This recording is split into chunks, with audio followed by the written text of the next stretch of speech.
자주 바다를 보게 되는데요. 이 바다를 좀 유심히 살펴보면 잔잔한 것처럼 보이지만 가까이서 보면 여전히 이렇게 물결을 치고 있는 모습들을 보게 됩니다. 멀리서 보면 참 바다가 잔잔하다 그런 생각을 우리가 하게 되지만 실제적으로 우리가 가까이서 가서 보면 잔잔한 바다지만 여전히 이렇게 물결을 치고 있다는 것이죠. 때로는 이렇게 큰 놀이 일어나기도 하고 이런 여름에 허리케인이나 큰 또 이렇게 폭풍이 몰아치면 엄청나게 흉용하는 그러한 바다의 모습들을 우리가 볼 수 있습니다. 왜 이렇게 바다는 쉼 없이 움직일까요? 끊임없이 물결을 치는 것일까요? 과학자들은 크게 두 가지로 이야기합니다. 바다는 달이나 태양에 의해 끄는 힘에 의해서 영향을 받는다라고 말하고 있습니다. 그러니까 바다는 달이 끄는 힘, 인력이죠. 우리가 알고 있는 이 만유인력 같은 인력이죠. 태양과 특히 달이죠. 달이 끄는 인력에 의해서 이제 조수간만이라든지 우리가 알고 있는 이제 밀물과 썰물의 그런 것들이 생겨나는 것이죠. 또 하나는 이제 이 태양주위를 지구가 이렇게 공전을 하고 있잖아요. 공전을 하면서 1년 365일을 태양 중심을 돈단 말이죠. 그렇게 돌면서 주어지는 그 원심력이라고 하는 그 지구의 중심에 엄청난 그 힘의 영향을 이 바다가 받는다는 것이죠. 그러므로 이 두 가지에 의해서 달과 태양 또 이 지구 중심에 주어지는 어떤 엄청난 힘에 의해서 바다라고 하는 것이 지속적으로 이렇게 영향을 받아서 끊임없이 요동친다라는 거죠. 움직인다라는 것이죠. 그래서 때로는 우리가 알고 있는 것처럼 거기에다가 이제 바람이라는 것이 이제 더해지면 상상할 수 없는 큰 이제 놀이 일어나기도 하고 파도가 물결 치는 것이죠. 자, 그러므로 알게 모르게 바다는 그러한 보이지 않는 것들에 의해서 영향을 받기 때문에 끊임없이 움직인다는 거죠. 요동친다는 것이죠. 자, 우리의 삶 속에서 끊임없이 요동치는 게 또 하나가 있어요. 그것이 무엇이냐면 인간의 마음입니다. 우리의 마음은 끊임없이 요동칩니다. 특별히 하나님을 믿지 않는 타락한 모든 인간들은 그 마음이 끊임없이 요동칩니다. 단 한순간도 평화를 누리지 못한다는 것이죠. 원래 인간은 평화로운 존재였어요. 평화를 누리며 하나님과 화목한 관계로 이 땅에 태어났죠. 그러나 죄가 들어오면서 인간의 마음 속에 그 죄로 인해 하나님과 단절이 되어지면서 아담과 하와가 첫 번째 느꼈던 감정이 무엇이냐면 불안이에요. 평화를 잃어버린 거죠.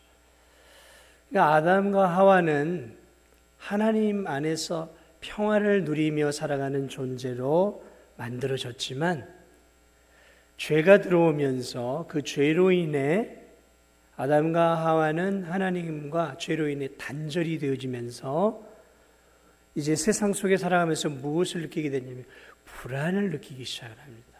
두려움을 느끼게, 공포를 느끼게 됩니다. 안절부절을 느끼게 되어지는 거죠.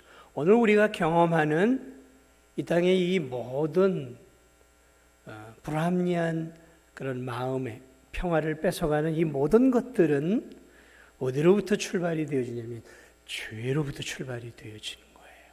죄죠.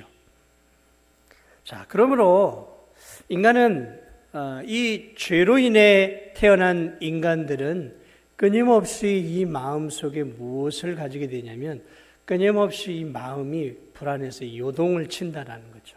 때로는 작게, 때로는 크게, 때로는 견딜 수 없을 만큼 흔들거리죠. 그러다가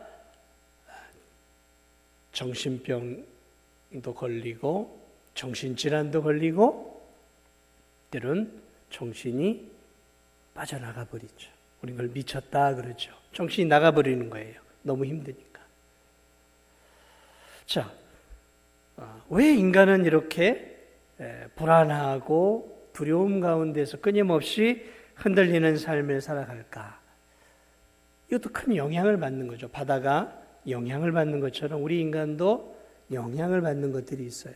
주체는 무엇에 대한 영향을 받냐면, 인간들은 원래 태어날 때 하나님의 형상으로 태어났어요. 그러니까 하나님의 형상을 갖고 태어났어요. 자, 그런데 죄로 인해서 하나님의 형상이 많이 훼손이 되었어요. 하나님의 형상을 세 가지로 나누면 그걸 지정의라 그래요. 인격이죠. 그래서 지식, 감정, 의지, 이거를 지정의라고 하고, 이것을 보편적으로 우리는 인격이라고 얘기를 해요. 인격, 인간이 가지고 있는 보편적인 인격. 이게 하나님이 우리에게 주신 형상이란 말이에요. 이게 다 깨졌어요. 훼손이 됐단 말이죠. 그런데 이제 완전히 훼손된 게 아니에요. 많이 훼손이 됐어요. 그러나 여전히 우리는 뭘 갖고 있어요? 지성을 갖고 있고요. 감성을 갖고 있어요. 의지를 갖고 있어요. 여전히 우리는 하나님의 형상을 갖고 있어요. 근데 깨어졌어요. 말 그대로 80, 90% 이상은 완전히 훼손이 되어졌단 말이에요. 그럼에도 우리는 여전히 하나님의 형상을 갖고 있어요.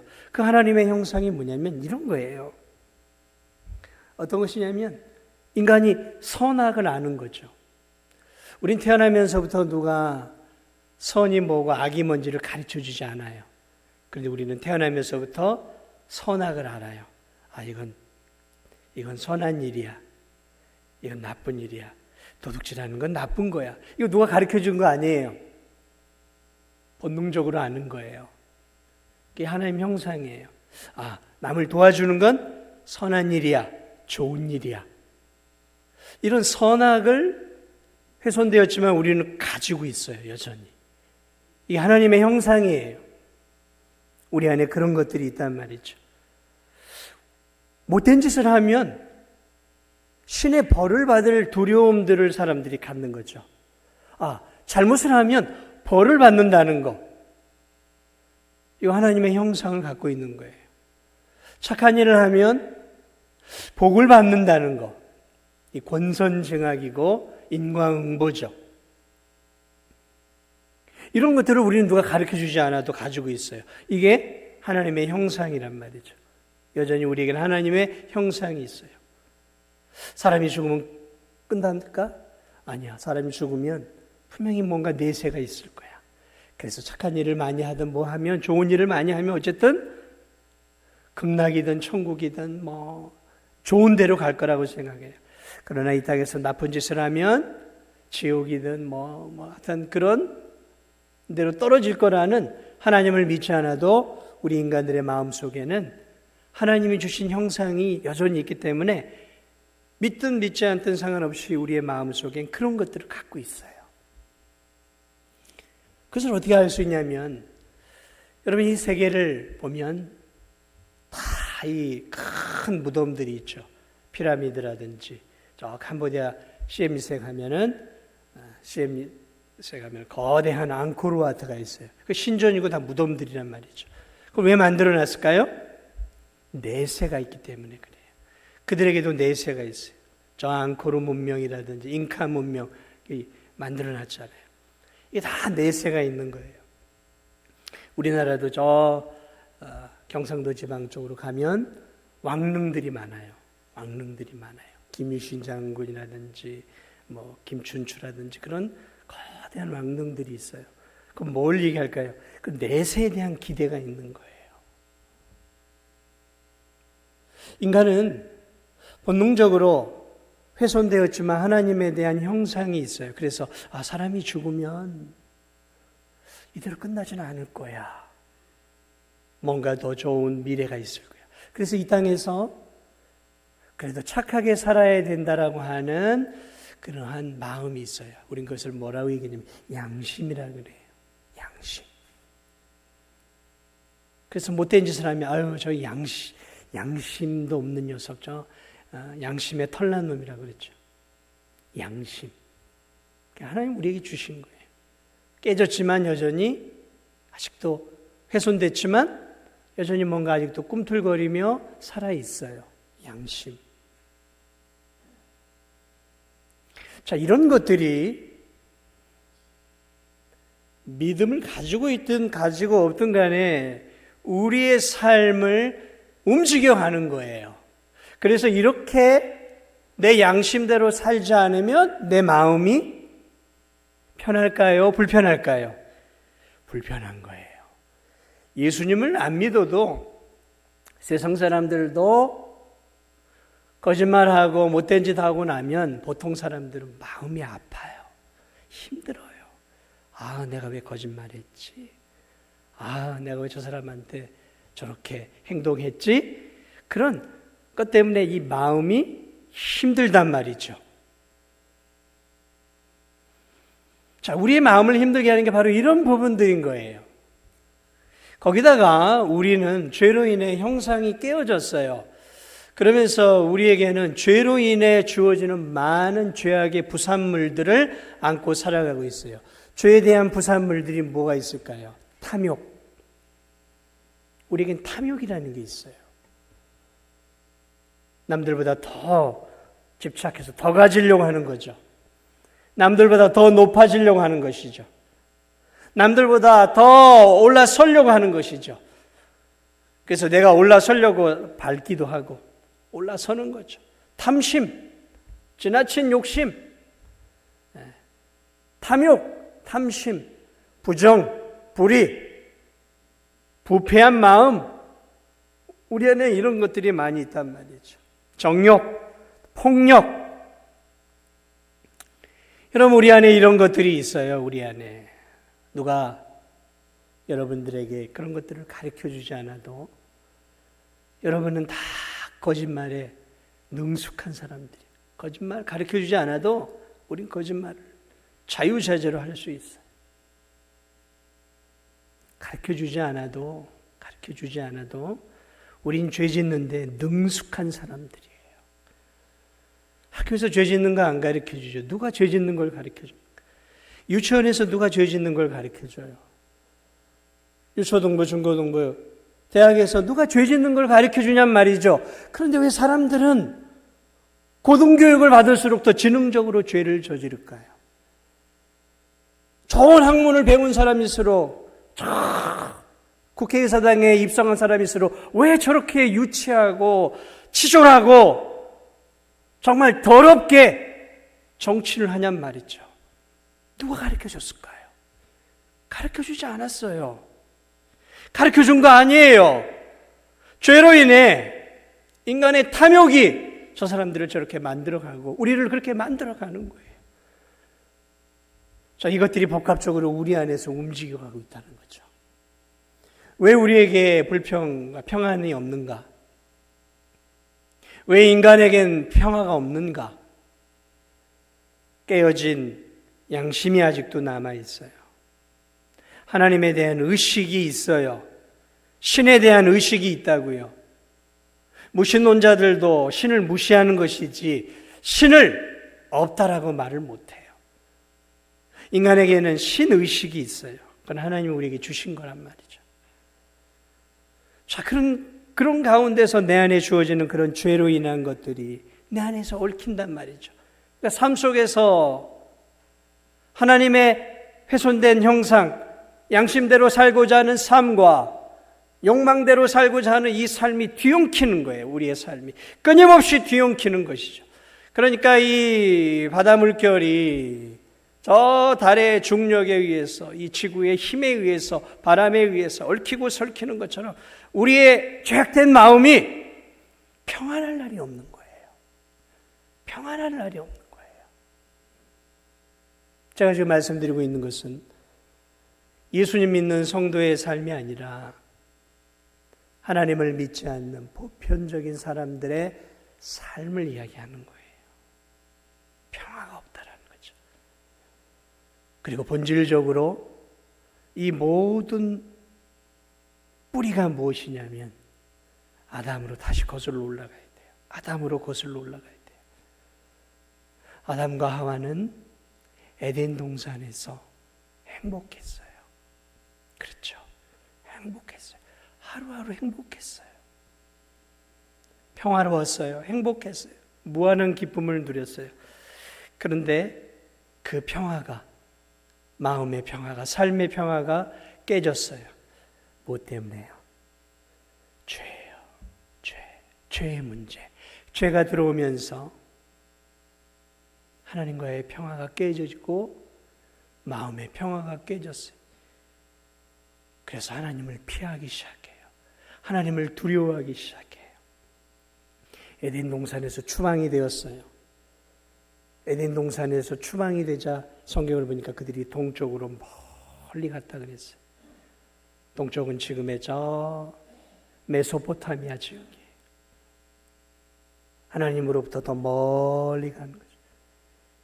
그리고 하나님에 대해서 희미해지고 우상을 숭배하고 그러면서 인간은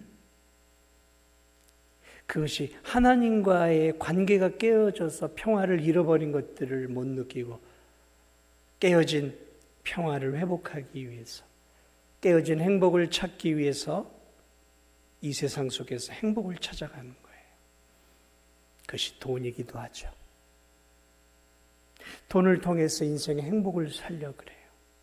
명예를 통해 높은 데에 올라감으로,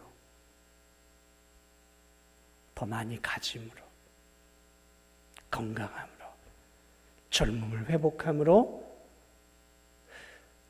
하나님과의 평화가 깨어져서 주어지는 인생의 불안과 공포와 두려움을 세상의 것들로 채우려고 하는 거예요.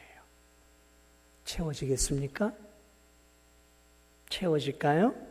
안 채워지는 거예요. 이게 오늘을 사는 인생이, 오늘 로마서가 말하고 있는 인생이 이런 인생이라는 거예요.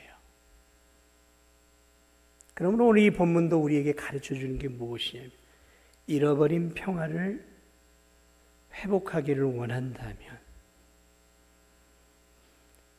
본질적으로 하나님과의 관계가 회복되어야 된다는 거예요. 이 땅에서 진정한 평화와 행복을 누리기 위해서 해야 할 일이 무엇이냐? 하나님과의 관계, 원초적인 하나님과 나와의 죄로 말미암아 주어진 이 깨어진 관계가 회복이 되지 않으면 인간에겐 본질적인 원초적인 행복은 절대로 주어지지 않는다는 것이죠. 16절 그 이야기예요. 십자가로 이 둘을 한 몸으로 하나님과 화목하게 하려 하심이라. 누구와 화목하게 한다고요? 하나님과. 우리 인생의 인간의 가장 비극과 비참은 자신이 지금 하나님과 관계가 깨어져서 하나님과 적대적이고 원수되었다라는 사실들을 사람들이 모르고 그것으로 인해 내 안의 불안과 죽음에 대한 공포와 염려와 이 모든 것들이 하나님과의 단절이 되어지므로 하나님이 주시는 온갖 좋은 것들을 다 얻지 못해 영원한 지옥을 향해 가는 본질적인 두려움 속에서 일어나는 것인데, 그것을 세상의 것들을 통해서 해결을 하려고 하니까 해결이 안 된다는 거예요. 해결이 안 된다. 오늘 사도 바울은 바로 하나님과 화목하게 되어질 때 비로소 인생은 참된 행복과 참된 안식을 누리게 된다라는 것이죠. 그리고 그 일을 위해 하나님과 깨어진 우리 인간과의 관계를 회복하기 위해서 인간이 할 수 있는 건 아무것도 없는 거죠. 거룩하신 하나님과 단절된 인간이 하나님께 나아갈 수 없기에 하나님께서 예수 그리스도를 이 땅에 보내신 것이죠. 그것도 육신을 입혀 오신 거예요. 왜냐하면 거룩하신 하나님이 우리에게 올 수가 없잖아요. 그래서 하나님이 그의 아들을 이 땅에 육신을 입고 오실 수 있도록 보내신 것이죠. 17절이 그 얘기예요. 또 오셔서, 예수 그리스도에 오셔서 먼 데 있는 너희에게 평안을 전하시고 가까운 데 있는 자들에게 평안을 전하셨으니, 예수님이 오셔서 한 게 뭐냐면 평안을 전하셨다라고 표현하고 있어요. 평화를 주러 오셨다는 거예요. 표현이, 이 표현에 우리가 눈여겨봐야 되는 거죠. 예수님이 이 땅에 오셔서 우리에게 무엇을 주시러 오셨냐면 평안, 피스죠. 평안을 주러 오셨다라고 표현하고 있어요. 평안을. 평화를 주러 오셨다는 거죠. 사랑하는 여러분, 여러분의 삶이 정말 평화로워지기를 원하십니까? 날마다 마음속에 행복한 마음을 누리기를 원하십니까? 그렇다면 오늘 가장 먼저 중요한 것은 뭘 얘기하고 있는지, 평안을 주러 오신 예수 그리스도. 예수님이 이 땅에 오신 것은 우리에게 평화를 주러 오셨어요. 그렇습니다. 사랑하는 여러분, 예수 그리스도는 십자가의 보혈의 공로를 통해 이 땅에 평화의 왕으로, 자신의 보혈을 통해 하나님과 우리 사이에 죄의 문제를 헐어내심으로 하나님과 우리 사이가 평화로운 관계가 되어서 우리의 삶이 이 땅에서 본질적으로 참된 행복, 참된 평화를 누리기를 원하기에 이 땅에 오신 줄 믿으시기 바랍니다. 그렇습니다. 우리가 정말 평화를 얻기를 원한다면 세상 사람들과 달라야 되는 거예요. 진정한 평화는 하나님과 나 사이에 있는 죄의 문제가 해결이 돼야지. 죄의 문제. 죄가 들어가면 절대로 우리는 하나님과 평화의 관계가 될 수 없습니다. 본질적인 죄의 문제. 이 죄의 문제를 헐어내시기 위해 예수님이 자신의 몸을 쳐서 십자가의 죽으심으로 그분의 보혈을 통해 하나님과 우리 사이에 죄의 담을 헐어내신 것이죠.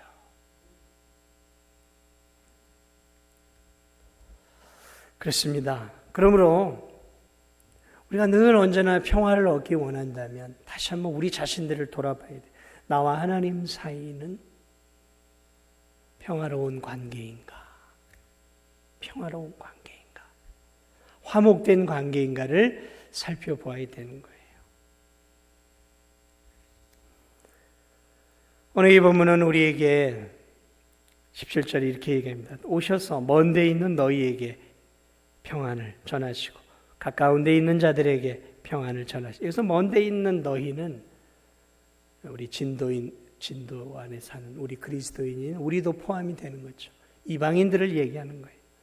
먼 데 있는 너희, 에베소 성도들에게, 너희들에게 참된 평화를 주시기 위해 예수님이 이 땅에 오셨고, 가까운 데 있는 자들에게는 유대인을 말하는 거예요. 유대인들. 무엇을 얘기하고 있냐면 유대인들을 가까운 데 있는 자들이라고 표현하고 있고, 이방인들을 먼 데 있는 자에게 표현하고 있는 것은, 유대인들은 하나님을 믿기에 가까운 데 있었던 사람들이에요. 그들은 율법을 받았고 할례를 받았고 예배를 드리는 예배 의전을 받았어요. 그들은 하나님에 대한 많은 정보를 받았어요. 또 예배를 드릴 수 있는 성막과 성전도 받았어요. 그러니까 그들은 정말 하나님과 너무 가까이 있었어요. 근데 가까이 있었는데 예수님 당시에 이 유대인들은 예수님과 하나님과 너무 가까이 있었지만 여전히 하나님과 화평의 관계를 맺지 못하고 있었어요. 오늘 이방인들은 하나님과 멀리 있었어요. 그들에게는 율법이 없었어요. 어떻게 예배를 드려야 되는지, 하나님이 어떤 분이신지, 어떻게 해야 구원을 얻는지에 대해서 유대인만큼 몰랐어요. 까막눈이었어요. 그래서 구원을 얻고 하나님에게로부터 상당히 멀리 있었어요. 그런데 예수 그리스도가 오심으로 하나님과 가까이 있었지만 여전히 구원을 받지 못하고 있었던 유대인들에게, 하나님이 누구인지 어떻게 해야 구원을 얻는지 모르는 이 이방인들에게 예수 그리스도의 이 십자가의 복음을 통해 구원을 얻는 이 길들을 다 열어놓으셨다라는 것이죠. 보여주셨어요, 예수 그리스도께서. 그러므로 이 본문이 우리에게 주는 놀라운 진리가 있어요. 그것이 무엇이냐면 이 유대인들은 참 하나님을 믿기에 너무 유리했어요. 그렇잖아요. 하나님이 예배를 드릴 수 있는 성전도 주셨어요. 율법도 주셨어요. 예전 의식도 주셨어요. 이렇게 예배해라. 제사는 이렇게 드려. 번제, 속건제, 화제, 화목제 이렇게 드리는 거야. 그럼 이렇게 드리면 내가 받을게. 이런 마음으로 드리면 내가 받을게. 다 가르쳐 주셨어요. 그런데 그들은 정작 참 하나님을 믿지 않았어요. 참 하나님을 믿지 않았어요. 그래서 하나님 보내신 예수 그리스도도 믿지 않았어요. 성전에 나와서 하나님께 제사를 드리고 예배를 드렸지만 그들은 여전히 하나님을 믿지 않고 있었던 불신자들이었다라는 거죠. 우리 이 말씀이 우리에게 주는 교훈이 그런 부분이에요. 여러분들은 참 복받은 사람들이죠. 교회 문턱을 넘어왔어요. 많은 사람들이요, 이 교회 문턱 안으로도 못 들어옵니다. 어떤 분들은 자식들을 유학까지 탁 태워서 내려다 줘요. 아내도 태워다 내려다 줘요. 근데 안 들어와요.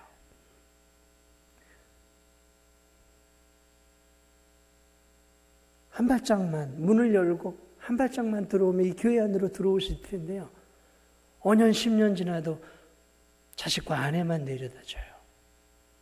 교회 안에 못 들어와요. 너무 어려운가 봐요, 교회 안에 들어오는 게. 교회 안에 들어와서 이렇게 예배드리고 찬양하고 기도하고 성도들과 교제하는 게 너무 어려운 것 같아요. 여러분은 쉽죠? 여러분은 쉽죠? 그러니까 여러분은 사실 복을 받은 거예요. 교회 문턱을 내 집 드나들시 드나드니까 복 받은 거죠. 복 받은 거예요. 이 교회 문턱을 들어서는 것조차도 사실은 하나님의 은혜가 아니면 어렵더라는 거죠. 그런데 제가 여기서 드리고 싶은 이 본문이 주는 중요한 진리가 있어요. 교회 문턱에 들어서서 교회 안에 들어와서 예배를 드리고 찬양을 하고 설교를 듣고 설교를 하고 헌금을 드리고 봉사도 하고 성도들과 믿음의 교제를 나누는 이것 자체가 우리와 하나님 사이에 참된 죄의 문제를 허물고 평화를 가져다 주지 않는다라는 사실이에요. 유대인들이 그랬다니까요. 유대인들이. 그들은 지금 하나님께 가까이 있었어요. 예배를 드리고 있었다니까요. 그들은 절기연금도 드리고요, 11조도 드리고요, 심지어는 조그만한 깨 같은 거 이렇게 조금 얻으면 그 깨에서도 10의 1조를 떼어가지고 드려요. 그건 드리나 안 드리나 무슨 소용이 있겠어요. 그 음식도 얼마나 열심히 했는지 몰라요. 그런데 오늘 성경은 뭘 얘기하고 있냐면 그들이 하나님께 가까이는 있었지만 그들은 여전히 불신자였다라는 거죠. 저 멀리 하나님이 누구인지도 율법이 뭔지도 예배를 어떻게 드려야 되냐, 하나님이 성품이 뭔지도 모르는 저 진도 사람하고 똑같다라는 거예요. 이 유대인들이 똑같이 하나님을 모르고 있었다라는 거예요. 그들은 예배를 드리고 있었는데, 그러므로 우리가 우리 자신들을 그래서 돌아봐야 되는 거예요. 예배 드리는 거 중요합니다. 기도하는 거 중요해요. 고귀합니다. 그러나 본질적으로 확인을 해야 돼요. 나와 하나님 사이가 예수 그리스도의 십자가의 보배 피를 통해 내가 그분의 십자가를 믿음으로 하나님과 나 사이에 죄의 문제가 해결이 되어졌는가? 우리가 우리 자신에게 정직하게 질문해야 되는 거예요. 정직하게 질문해야 되는 거예요. 죄의 문제가 해결이 되었는가? 이 문제가 해결이 되어야 진정한 평화가 우리에게 오는 거예요. 우리에게. 그렇지 않으면 여전히 교회 생활을 하더라도 내 삶 속에는 참된 평화를 갖고 살 수가 없어요. 평화를 갖고 사는 척 흉내는 낼 수 있어요. 행복한 척 흉내는 낼 수 있어요. 구원받은 척 흉내는 낼 수 있다니까요.